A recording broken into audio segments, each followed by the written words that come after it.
Hey everybody, it's Kevin here. I want to tell you a little story about how this Porsche came to be with me.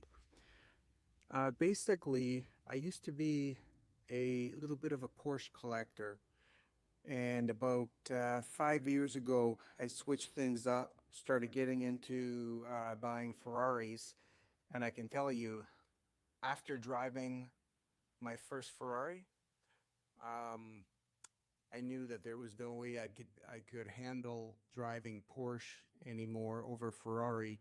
And the types of Porsches that I had, they were like as close to a race car Porsche as you could get that is still a street vehicle. So basically, the suspension in those cars is so bloody stiff that you almost need a kidney belt to wear it if you're going to go on any sort of distances. So what I did is I traded out my Porsche collection, started buying Ferraris. But for some reason, I've always had a little bit of a soft spot for the right type of Porsche. And although I love Ferrari and the cars are totally and utterly amazing, there's something about Porsche, and it's the right kind of Porsche that you need to get. And I think as long as I have at least one Porsche in my collection, I think things are good. And that's how we come upon this Porsche here. For you car guys out there, you're gonna know just by the looks of the car that it is the GT3 Touring. And for anybody out there who doesn't know cars, one look at this car and you know something special. Now, the thing with this car here, without getting into all the details, that's not really the story I want to tell. I want to tell the story of how this car came to be mine.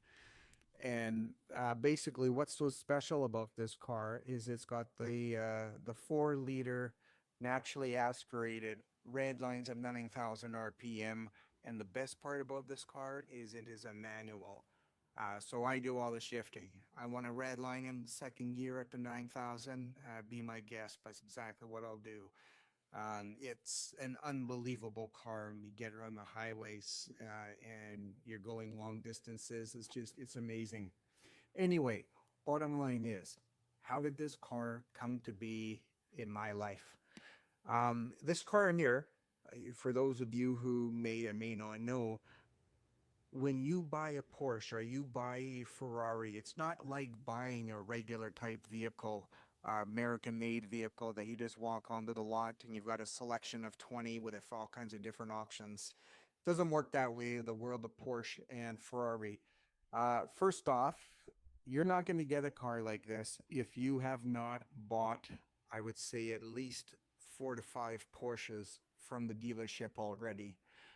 And which, when I had my collection of Porsches, basically, if a GT4 came out on the market, the sales manager would call me and say, "Look, we got so many allocations. Do you want one?" That's where I was at with the Porsche dealership that I dealt with. But then, of course, I think they got a little bit upset with me when I traded in my Porsches, went with Ferrari. And Ferrari's the same way. You don't walk in off the street and have your selection of 20 different Ferraris. You've got to go through an application process. The Ferrari dealership reviews who you are, and they'll decide whether or not you got the privilege of buying one of their vehicles. And if you do, well, then that's awesome because not a lot of people do have that privilege. I know it sounds ridiculous, but it is a privilege to actually buy those types of cars. So my point being, when it comes to a Porsche like this, which is the GT3 Touring, you've got to be selected to actually buy this car if you want it. That's your first option. And that's only an option if you have purchased a whole pile of other cars before it. If you haven't done that, or if you haven't established a relationship with the dealership that you're buying your vehicles from, your second option is you can buy a car like this on the used market. And if you're willing to pay a premium, the car is yours. In this particular case, what happened is last year, the dealership that I'm now dealing with, they advertised this car. It was used. It's a 2022, but it's used. And the kilometers like 325 clicks on it. To me, that's still brand new. Um, but the catch with this car is that it had $100,000 premium. So basically, retail on this car comes in around 235,000. The car was listed for 330. So I saw the car. I love the car. It's the kind of car that I wanted in my collection. I didn't want a whole pile of Porsches, but this particular Porsche I did want. So where am I going with this story? Basically, $330,000. That's the cost of this car. Now, if I was working somewhere, earning income as an employee, I don't think that I would have the kind of cash required to buy a car like this. But because I have my own firms and I am an owner at these firms, obviously, I'm able to leverage opportunities like this that come along. So basically, what I did is I called up Porsche and I said, "Look, here it is. Porsche Ashenvin has got a really good deal. You can lease a vehicle with a one-time payment.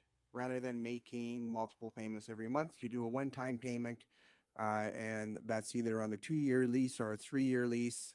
And then after that, you can then buy the vehicle.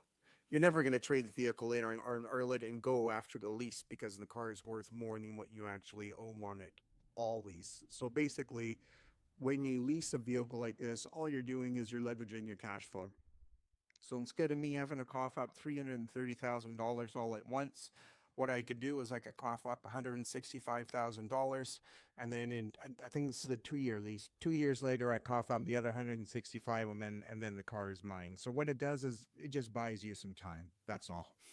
Now, where I'm going with this whole thing is I have a number of other opportunities at play in terms of I was looking at purchasing another accounting firm, and a couple other opportunities that had come up. And I was trying to figure out how can I squeeze this car into everything that I'm doing a year ago. And that's where owning your own firm comes into play. It gives you financial freedom, and that means I've talked about in my other videos. I've talked about either having a balls to the wall kind of firm where you're going at it 247 and you're making a lot of money doing that, or there's a lot of people who would prefer the lifestyle firm where they say, you know what, I'm good with 70 clients and I'm going to service those clients really well, and I'm going to make myself 2, 3, 400,000 net, and that's where I want to go with that. So what it does for you is it gives you financial opportunity and it gives you financial freedom. So if I was working as an employee somewhere, I would have never had the cash to be able to buy a car like this. But because I'm not, because I am an owner of a firm and it just so happens I prefer to go the balls to the wall kind of route, simply because I like working and I love the work that I do. I was able to get this vehicle through a little bit of brainstorming and coming up with a little bit of a game plan in terms of how I could get this car in my garage and own it and still take advantage of the other opportunities that I had on the table. Now, I know this video is a little bit different than my other videos, but then I thought, you know what, I'm going to switch it up a bit. And I just want to give you guys a bit of an idea of, things that kind of go on in my life that may not have anything to do with accounting or owning firms or whatever the case is, but how all of that does kind of circle around and provide certain opportunities for you in your life. So anyway, I hope you guys enjoyed this video. All my information is down below if anybody wants to hit me up and have a chat about how things come to be and how you can take control of your own financial destiny and take advantage of certain opportunities that may come your way. All right, guys, thank you very much, and I'll talk to you later. Bye.